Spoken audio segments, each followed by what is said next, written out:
단호박 같은 질문과 단호박 같은 대답이 날아다닙니다. 이달의 정치, 사회 이슈를 들여다보는 단호박 토크입니다. 매해마다 성소수자와 성소수자의 권리를 지지하는 시민들이 모여서 춤추고 노래하면서 신나게 자신의 성 정체성을 긍정하는 퀴어 퍼레이드가 열린 지 올해 18번째가 되었습니다. 올해 퀴퍼의 슬로건은 나중은 없다, 지금은 우리가 바꾼다 라고 하는데요. 이번에는 퀴어문화축제에서 조직위원장을 맡고 계신 강명진 위원장님을 모시고 이야기 들어보도록 하겠습니다.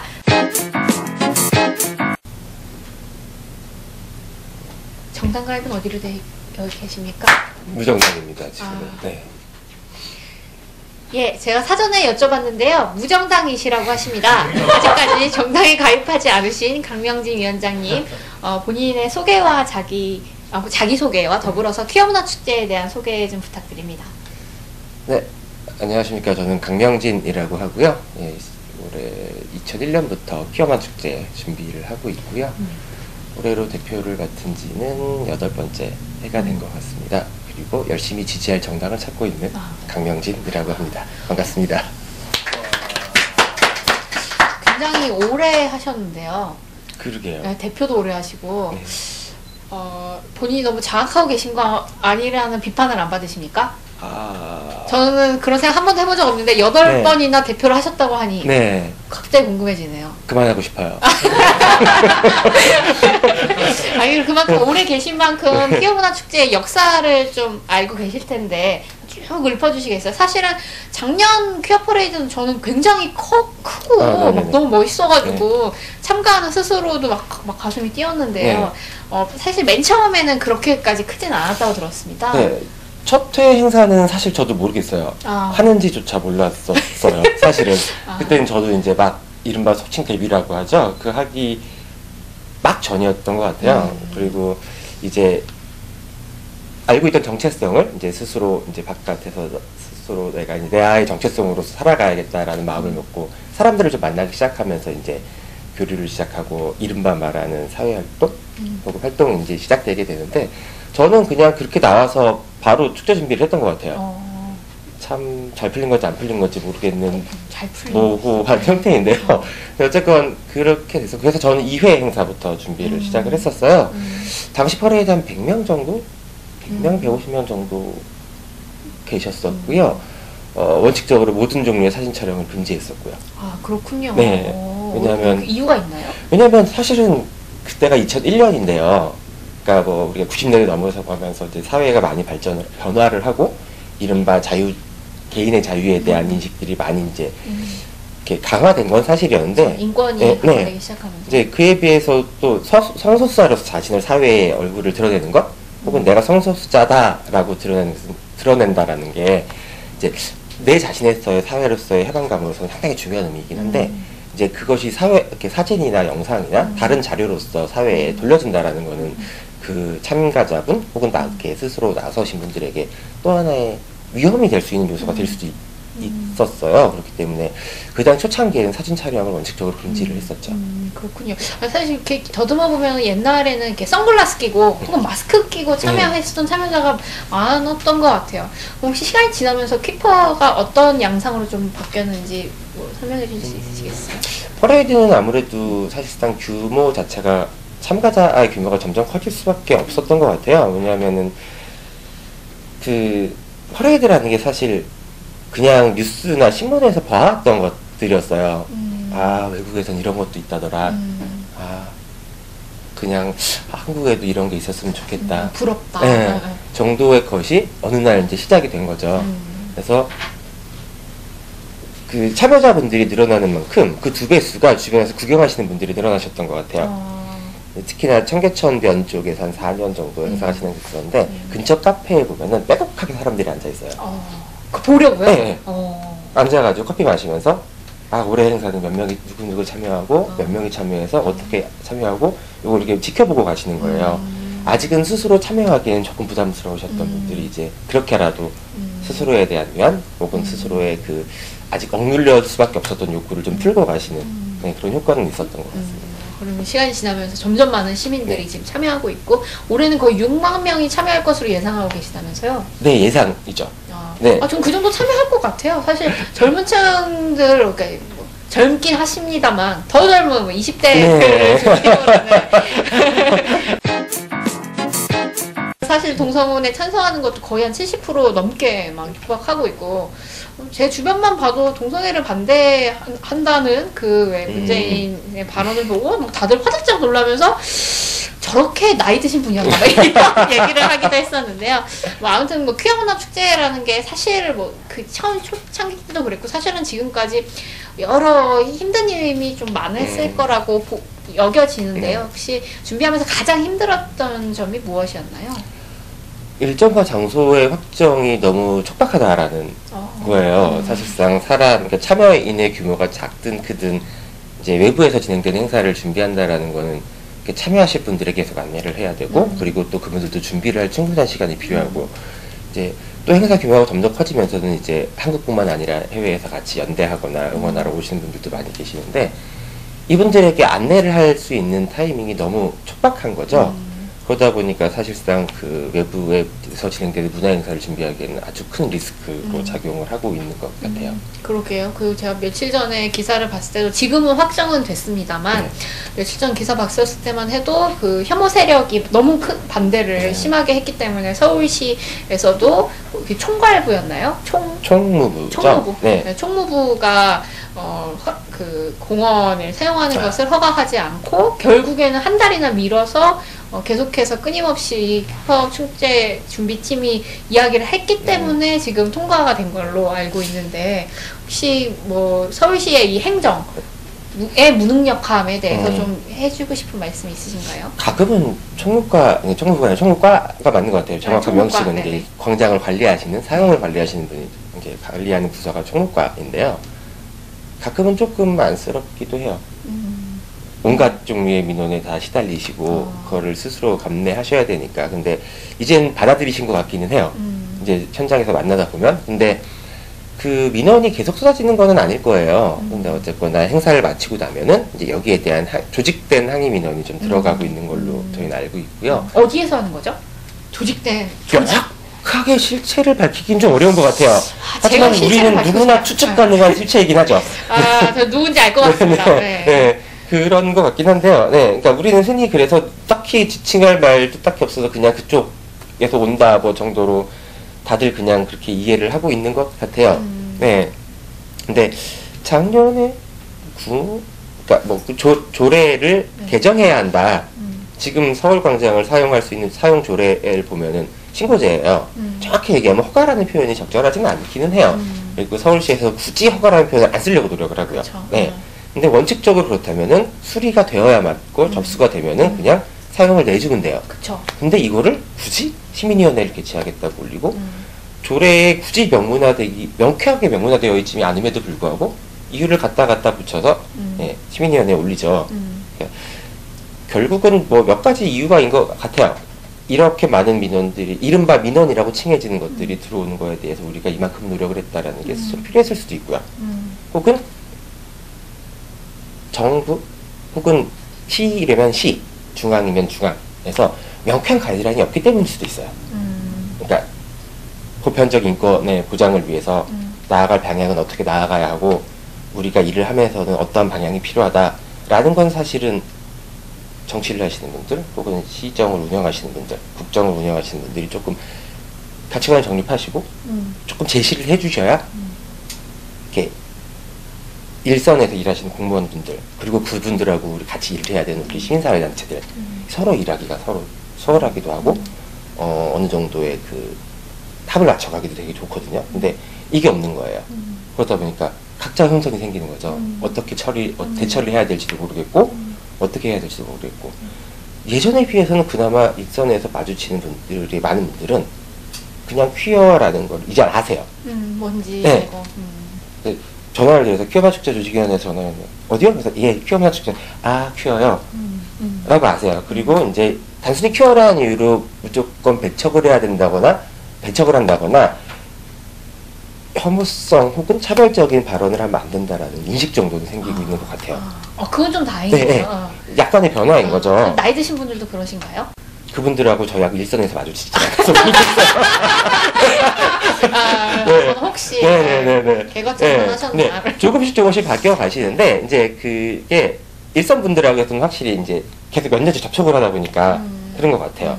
근데 이제 아직까지 이분들이 명쾌하게 정확하게 뭐가 딱 요청이 가거나 시청에 갔을 때 명확한 답변을 주지 못하고 피하는 이유는 아직까지 그 이른바 윗선에서는 거기에 대한 명확한 가이드가 안 잡힌 것이 아닌가라는 추측은 가능한 거죠. 그렇죠. 네. 그래서 아까 정치인들께서 올바른 가치관이나 뭐 설득을, 사회적 설득을 해야 한다는 얘기를 해주신 것 같은데, 사실 그런 측면에서 보면 문재인 대통령의 지난번 TV 토론에서의 발언이 아쉬운 면도 없잖아 있어요. 그렇게 그 동성애를 반대한다고 그 전에는 그 대통령 후보였던 사람이 이제는 대통령이 된 사람이 그렇게 얘기했다 보니까 제가 주변에서 듣기로는 공무원 분들이 그렇기 때문에 동성애를 찬성하는 뭐 행사, 동성애 찬성한다고 하긴 그렇지만 어쨌든 동성애 관련한 혹 성소수자에 관련한 행사에 조금 더 껄끄럽지 않게 대하고 그리고 행정적으로 약간 막는 일들이 비일비재해졌다고 좀 들었는데요. 혹시 올해 축제에서도 그런 영향을 받으셨나요? 그보다 더 한 10년 가까운 시간을 보낸 것 같아요. 네, 그러다 보니. 전에 더 했나요? 올해보다? 지금은 사실상 어쨌거나 인권 변호사라는 타이틀을 가지고 하셨던 발언을 어쨌거나 뒤에 약간 모호하다고 느끼긴 하지만 사과 혹은 뭐 이거 해명을 하셨어요. 근데 그 전 정권과 그 전 정권에서는 아예 해명조차 없었죠. 네. 그러니까 사실 그거에 비해서는 나아진 건 맞는 것 같아요. 그렇군요. 네. 비교해서는요. 근데 이것이 명확하게 더 좋아졌다라고 말할 수 있는가에 대해서는 잘 모르겠고요. 그리고 이제 어쨌거나 이제 국정 초기인 상황인데 이 국정이 흘러나가면서 과연 이분은 이제 자신이 발언을 하셨고 어찌됐건 어떤 형태로든 해명을 하셨던 이 사안에 대해서 어떻게 대처를 하시고 어떻게 입장을 취하실 건지는 계속 지켜보고 계속 질책을 하고 계속 그렇게 해야 될 것 같아요. 그게 감시하고. 그게 국가 혹은 국정, 정치를 바라보는 국민으로서, 시민으로서의 역할인 것 같아요. 아주 훌륭한 시민 성을 지니고 계신 것 같습니다. 말로는 뭐. 그 얘기 듣다 갑자기 생각난 건데요. 아까 그 광장 퀴어 문화 축제에 아무래도 비판적인 의견이 많은데 그 중에서도 가장 많이 찾아볼 수 있는 게 이건 것 같아요. 물론 동성애 혐오적 발언도 있기는 하지만 자기 본인은 그렇지 않다고 주장하는 사람들 중에서도 축제가 너무 문란한 거 아니냐, 너무 선정적인 거 아니냐, 뭐 그리고 소위 그 외 똥꼬 팬티라고 불리는 그 사진을 항상 갖다 대면서 한국은 왜 이렇게 축제를 하느냐, 외국은 그렇지 않다, 뭐 이런 얘기들 하고 그러더라고요. 이 선정적이다, 이 문제에 대해서는 어떻게 보시나요? 정확하게 선정적인 게 뭔지 모르겠어요. 네, 그리고 문란하다는 것도 정확하게 규정할 수 있는 것인가에 대한 건 잘 모르겠어요. 그러니까 이거는 사실상 더 씌워지는 이미지인 거거든요. 그러니까 우리가 사회에서 어디부터 어디까지는 안 선정적이지 않은 것이고 어디부터는 선정적인 것이다, 어디까지는 문란하지 않은 것이고 어디부터 문란한 것이다 라는 거는 그 이른바 명문화된 룰이 아니에요. 상황에 따라서 판단을 할 수 있는 부분이고, 그러면은 결국에는 이거는 그냥 갖다 붙여서 어디까지 이것은 그냥 문란한 것이다, 안 한 것이다의 워딩을 갖다 붙이는 순간 이미지가 씌워지는 거거든요. 네. 결국 이러한 목적으로 더 씌워진 이미지가 일단 강하다고 생각을 하고요. 기본적으로 아까 뭐 계속 속옷 관련 말씀도 하셨는데 지금 계속 돌아다니는 그 사진 아마 재작년쯤에 찍혔던 사진인 것 같아요. 네. 너무 오래돼가지고 파일도 이렇게 다 깨져서 보여요. 그쵸. 왜 계속 얘기하는지 모르겠는데. 그러니까 어느 외국하고 비교하시는지 모르겠어요. 근데 제가 다녀본 외국은 많이들 벗으시던데요. 그것보다 더 하던데요. 너무 벗으시던데. 정확하게 모든 하의를 비닐로 처리하신 분도 계셨어요. 그런데 그 정도까지 나가야 돼요. 그게 그러니까 이른바 문란하다거나 선정적이라거나 그러니까 이른바 속칭 야해 보인다라는 느낌이 아니에요. 자신감 혹은 나 자신을 드러내는 당당함으로 읽힐 수 있는 코드이기도 하거든요. 다들 몸들이 너무 멋있더라고. 잘라주세요.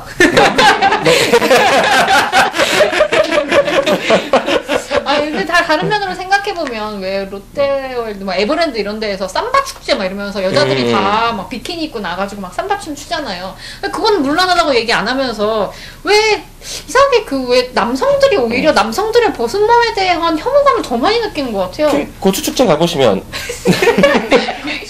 소소에 고추만 매달고 나와서 무대에서 춤춰요. 제가 그걸 또 봐야겠네요. 네, 네 아직 못 봤어요. 영상 자료 돌아다닐 거예요. 네. 음란한 걸까? 그것도 과연 음란한 걸까? 서울시내 한복판에서 수영복 입고 물총 쏘고 도는 거는 음란한 걸까? 건전한 여가인 걸까? 하나의 문화인 걸까? 네.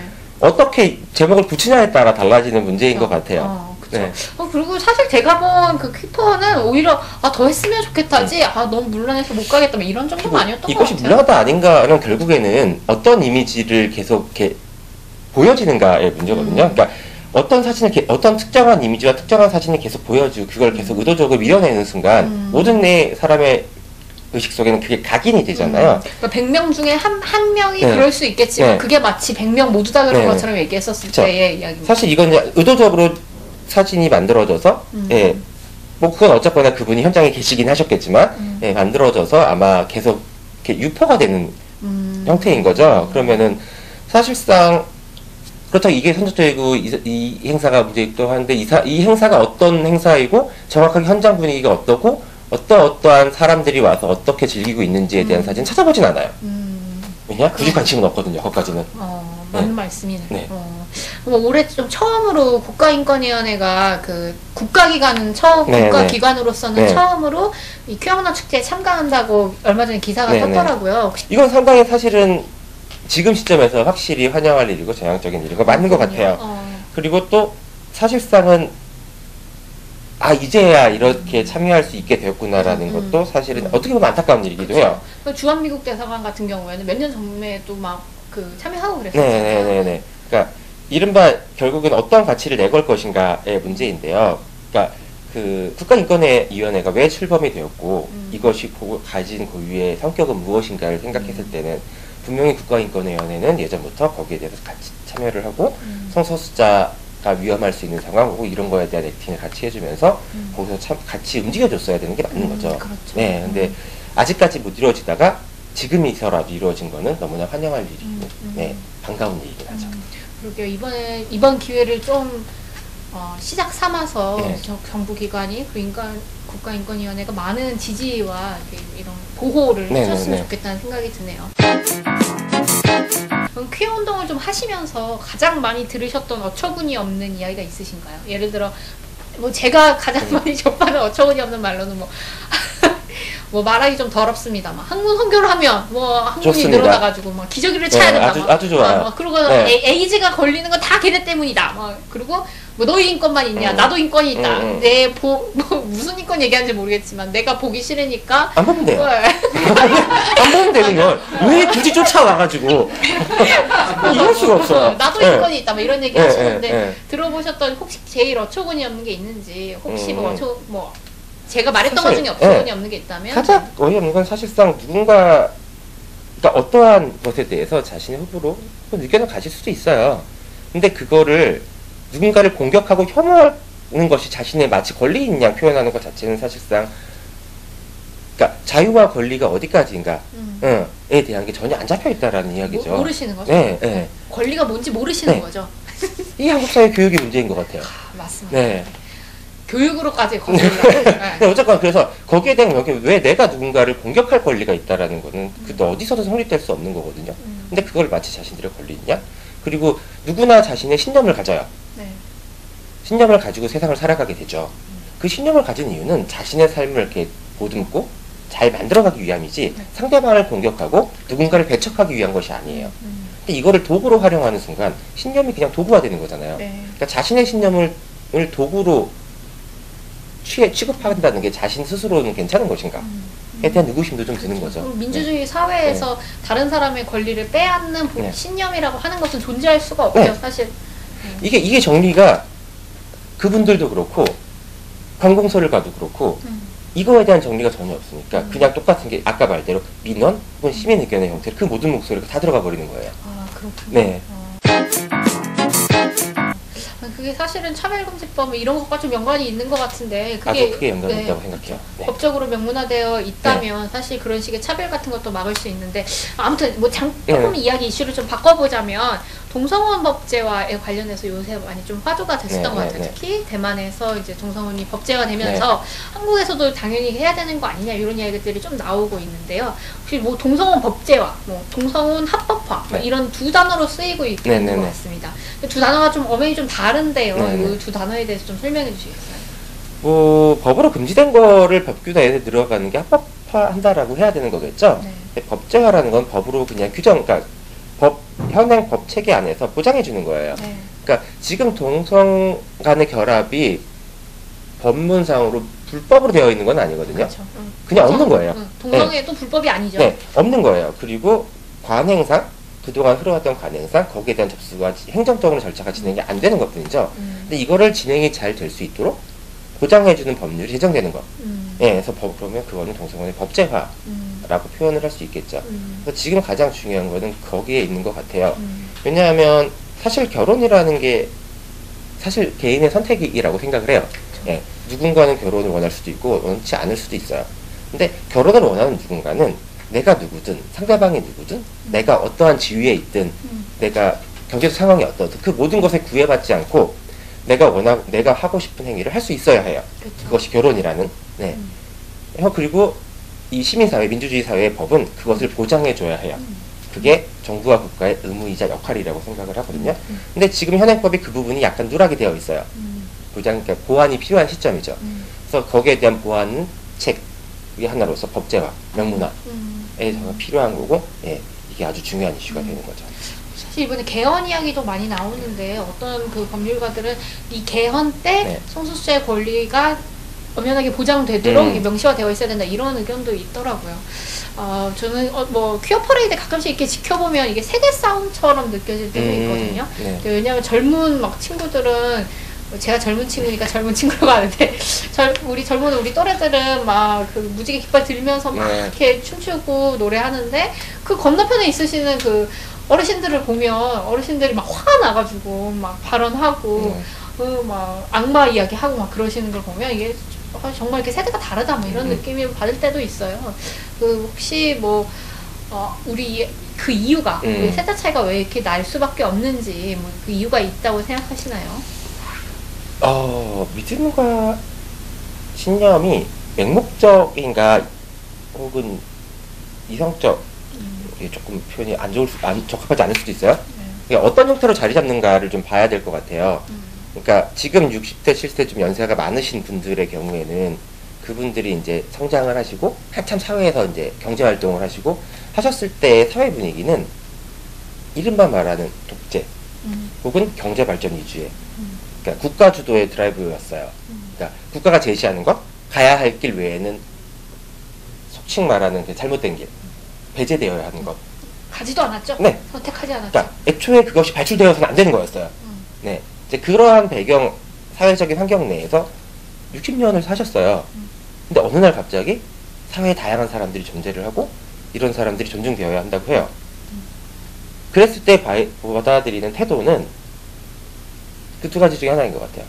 맹목적인 거부 혹은 이것이 왜 그런가를 이렇게 바라봐야 되는데 우리가 바라보면 이제 나와는 다른 내가 잘 모르는 것에 대해서는 일차적으로 보통 거부감이 느껴지게 되는 것 같아요. 보니까 그래서 거기에 계신 분들이 많이들 그런 경우들이 많은 것 같고요. 그 다음에 이제 신앙을 근간으로 보이시는 분들이 많으신 것 같아요. 네. 심각하죠. 네. 그런데 신앙이 맹목적이 되는 순간 그 신앙은 위험해져요. 저는 그렇게 생각을 해요. 그러니까 내가 가진 믿음이 정말 합당하고 사람들에게 맞는 것인가? 그러니까 나에게 내가 옳다고 생각하고 남한테 강요하는 게 아니라 같이 자연스럽게 어우러질 수 있도록 나는 사회를 바라보고 믿음을 바라보고 있는가를 좀 생각을 해봐야 될 텐데 뭐 지령 떨어지면은 오 가듯이 이렇게 맹목적으로 되는 거는 조금 위험한. 사실 뭐 대통령이 취임할 때 그 성서에다가 손을 얹고서는 취임하는 미국조차도 사실은 동성혼이 지금 다 합법화되고 이렇게 법제가 되고 그다음에 동성 결혼은 모두 다 인정하는 분위기가 인정하는 분위기고 사실 차별하지 않아야 한다는 게 그 사회에 이미 다 정착이 되고 있는 것이기 때문에 신앙과는 전혀 관계없는 이야기인 것 같아요. 조금 더 다른 이슈로 넘어가자면 그 이번에 동성애자 군인을 거의 그 색출하다시피 해가지고 육군 소속의 대위 한 분이 지금 징역을 선고받았는데요. 그 근거를 현행 군 형법의 그 92조의 6항으로 들고 있어요. 여기에 보면 뭐 성문한교, 그리고 기타 성행위를 금지하는 것이 조항으로 있는데 왜 이런 조항이 있는지도 모르겠지만 아무튼 이번 경우 같은 경우에는 그분이 뭐그 영내에서 한 것도 아니고 뭐 사적인 공간에서 사적인 면함을 가지신 건데 그걸로 처벌을 받았더라고요. 그래서 이 사건에 대해서 좀 너무 확대 적용한 게 아닐까, 이 조항 자체를. 물론 그 조항 자체가 굉장히 불합리하지만 이것에 대해서 어떻게 생각하시나요? 굳이 적용될 이유가 없는 법률이죠.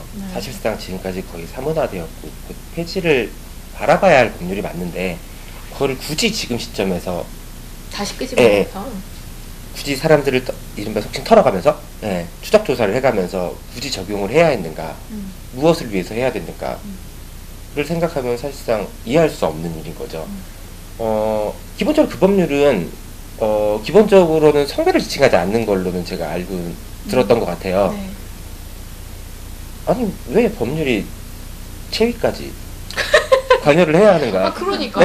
내 체위를 왜 법률이 관여를 하는가? 그러니까 법의 영역과 나의 사생활의 영역이 있는데 법에서 보호해야 할 내 사생활을 왜 굳이 법이 강제하는가? 1차적인 좀 분노가 들고요. 그 다음에 그 법률 자체가 사실상 조금 타겟팅된 법률인 건 맞아요. 그 당시 예전에, 아주 예전에, 그러니까 이른바 사회에서의 그 성소수자들이 없는 존재 치부되고 혹은 사회의 적처럼 취급되었을 때 만들어진 법률, 그 50년대, 60년대, 그 더 이전에 그 사회 기반으로 만들어진 법률이 지금 2017년에 남아있는 거죠. 그 법률 자체는 굉장히 이상해요. 예를 들어 유사성행위조차도 지금 금지하고 있는데, 아니 생활 속에 동성애자가 아니더라도 그 이성애자들도 하는 유사성행위가 얼마나 많습니까?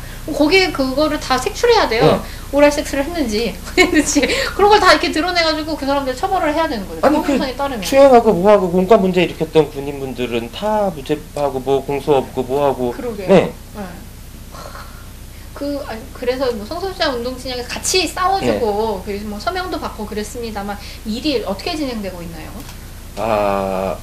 지금 제가 듣기로는 그 한 분만이 아닌 거 라고 들었던 것 같아요. 이제 제가 직접적으로 이제 지금 뭐 굿네트워크나 군인권센터나 이쪽에서 이제 그 국방부의 그런 행위에 의해서 기소가 되신 분들에게 지원을 하고 작업을 이제 준비를 하고 있는 걸로 알고 있고요. 아마 좀 지킨 싸움이 될 것 같아요. 그리고 사실상 이번에 A대위의 문제, 이른바 이 대위의 문제가 터지기 전에 이미 그 전에 또 다른 건으로 이것이 위헌 제청에 들어가 있는 걸로 알고 있어요. 그러니까 끊임없이 위헌 제청이 한 번씩 계속 들어가고 있는 건 결국은 2013년도인가 그랬던 것 같아요. 결국은 이거는 계속 이 법을 짚어봐야 되는 문제인 건데, 그거를 법을 적용을 그런 식으로 하게 되면은, 향후 그 문제를 국방부도 어떻게 감당을 할 것인가에 대한 문제도 좀, 마지막 질문은 아무래도 퀴어 퍼레이드에 관련한 건데, 이번에 퀴어 퍼레이드에 처음 오시는 분들도 있으실 테고 뭐 몇 번 참여 안 하시는 분들도 계실 텐데, 혹시 그분들이 준비해야 하거나 혹은 아니면 좀 이런 마음가짐으로 왔으면 좋겠다 하는 걸 얘기해 주시겠어요? 당당하게 자신을 드러낼 준비. 그것이 잔디밭에 앉아있는 것이 되었든 부스 한 켠에서 구경하는 것이 되었든 퍼레이드 행렬 한복판에서 소리를 지르고 같이 뛰어가는 것이 되었든 주저하지 않고 같이 즐길 준비를 하고 오셨으면 좋겠고요. 좀 디테일하게는 썬블럭 꼭 챙기셨으면 좋겠고요. 올해 아주 더울 것 같아요. 그게 7월에 챙기셨으면 좋겠고요.